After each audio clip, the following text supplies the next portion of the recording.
Are you tired of the long, boring videos on the Room 666 YouTube channel? Wait, what? Don't worry. With the new Stardust app, you'll get to see quick 30-second reactions to the same Yeah, that's films. true, but Shut up! Follow Room 666 on the Stardust app and avoid his stupid, pathetic little sketches. he's right. Yeah, the Stardust app, we're on it, Room 666. You can follow us. Short 30-second reactions, so go check it out. I don't think the skits are that bad. Stardust on phones everywhere. Welcome to Room 666. Today we are going to be reviewing Widows, the latest from Steve Mcqueen. The film stars Viola Davis, Michelle Rodriguez, Elizabeth Debicki, and Colin Farrell. So, Widow me this. You interested? You interested in what we're going to talk about? Let's talk about it, right? Widow me this. Steve Mcqueen doing Set It Off. Now, if that doesn't set you off, I don't know what will, because that's amazing. Now, think about the simple heist premise with a few twists and turns, but you have an expert behind the camera who's doing not only great technical things, but also doing great things in terms of story and character and actually having a message behind, just this simple heist film. Sure, there is the heist, and you do feel that when when you need to have the tension, when you need the action, it's all practical, and it's all done great because there's these unbroken long takes. Especially in this one scene, it's just sort of spinning around these characters as this really tense moment is happening.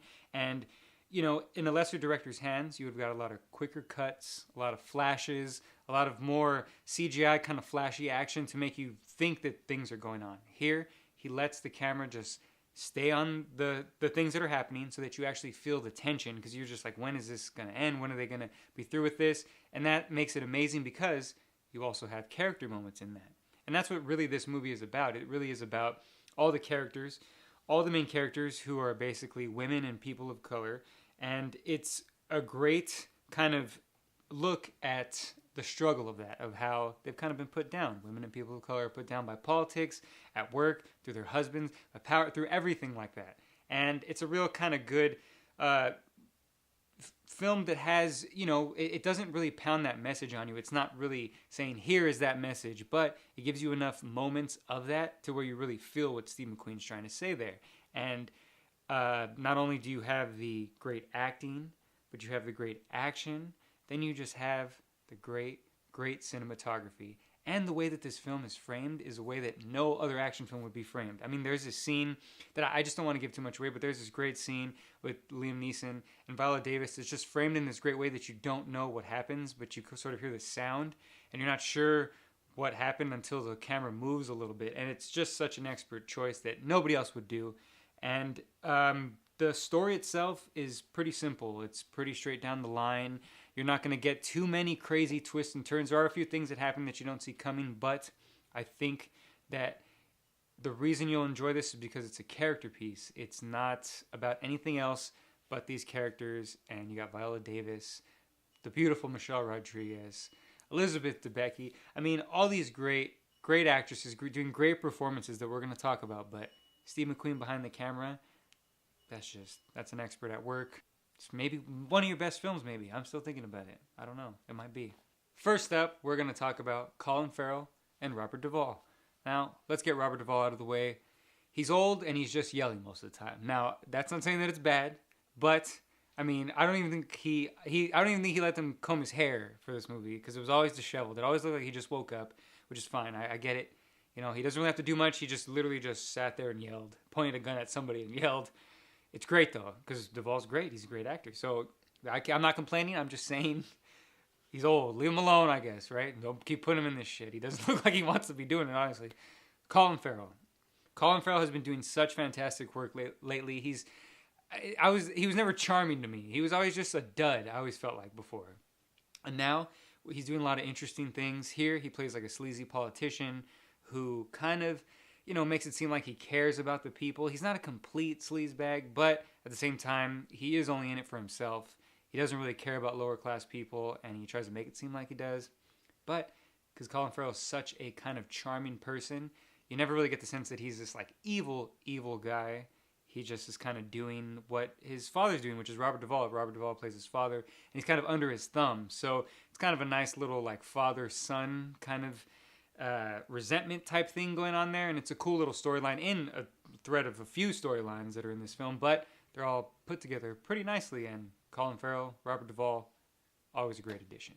Up next, we have Brian Tyree Henry and Daniel Kaluuya. Let me first talk about Brian Tyree Henry, who does amazing work in Atlanta. He's also been popping up in a lot of stuff. He was in White Boy Rick and a few other things this year as well. And he's doing great supporting character actor work. Let me tell you, here he plays a criminal who is trying to be a politician so that he could become a legal criminal, basically. So he's running against Colin Farrell's politician, and he knows that he's going to be able to get the lower class kind of people of color vote because he himself is a person of color. And so he kind of uses that to his advantage. And there's a nice little parallel there that shows you that, that there is nobody that really cares about the people, that everyone's just, most politicians are usually just in it for themselves, even if they do come from lower class. But Brian Tyree Henry, fantastic job. But the standout here is Daniel Kaluuya. And it's no surprise. He was nominated for an Oscar for Get Out, and Get Out wouldn't have worked without him. Mostly his facial expressions. And here, that's what he does. I mean, he's pretty terrifying with his face.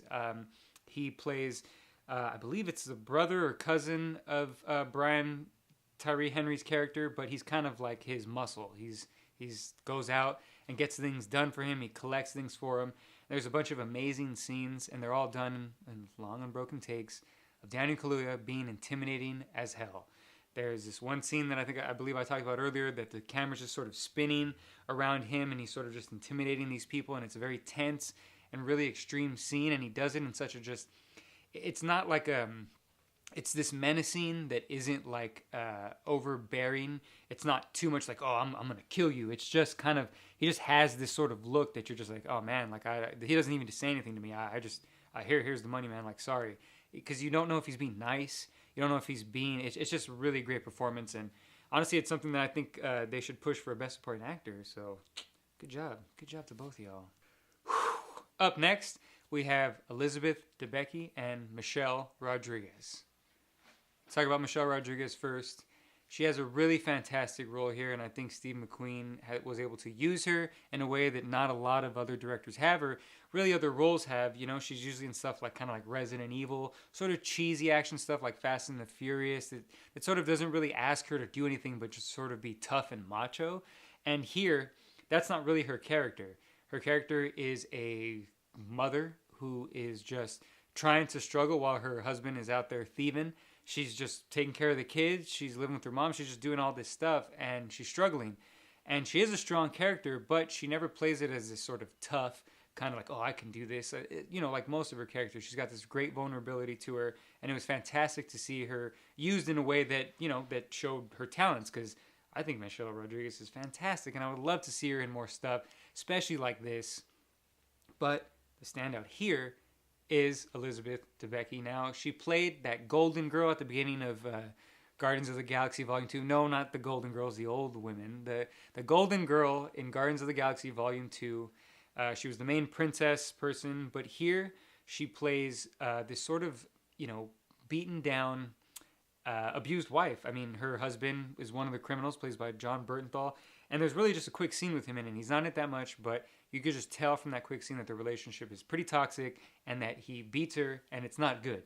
And she's sort of just been taking it. Her mother is very overbearing. Her mother tells her what to do. Her mother makes her kind of whore herself out. I mean, it's just a really fantastic performance from her, because you see that vulnerability and you start to see her build up that confidence as the film goes on to sort of finally take a stand against everything.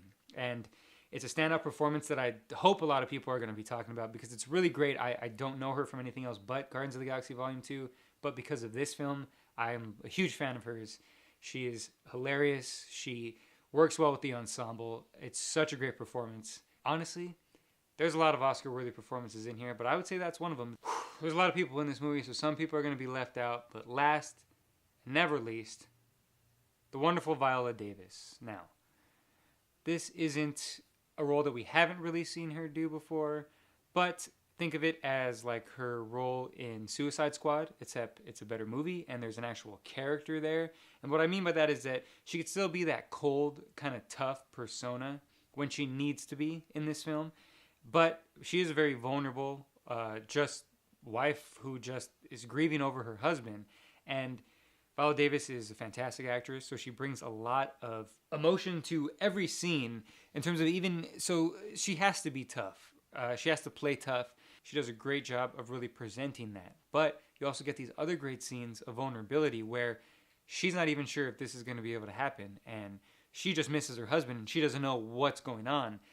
And it's not her responsibility to get this money. But when you have those scenes of her being sort of harassed and sort of having to deal with putting together that team of women, it's just a great contrast to see that a three-dimensional character, because these type of movies could usually just have right off the bat these women maybe just would have been tough and they just would have been ready to go and they just knew how to work guns and knew how to do things. But here we really build up these characters, we really start them off as something and really have to put them in a situation that they're not really good in and then really put them through the ringer so that they're able to grow. And Viola Davis, of course, does amazing. Liam Neeson, he's not in it that much. I think you see his ass for a couple of minutes, but the scenes that he's in with her, you really do feel that emotion. You feel their love. You feel that connection that they have. And so that's a lot of the great stuff you have, is those kind of flashbacks for her that she has of him and their intimate moments. And it's some of the best stuff in the film. She's fantastic in it, don't get me wrong. But a lot of the supporting stuff really stands out more. And it just all, as one, just gels together so well. Viola Davis, do more shit like this. People, directors, writers, make more stuff like this for these women.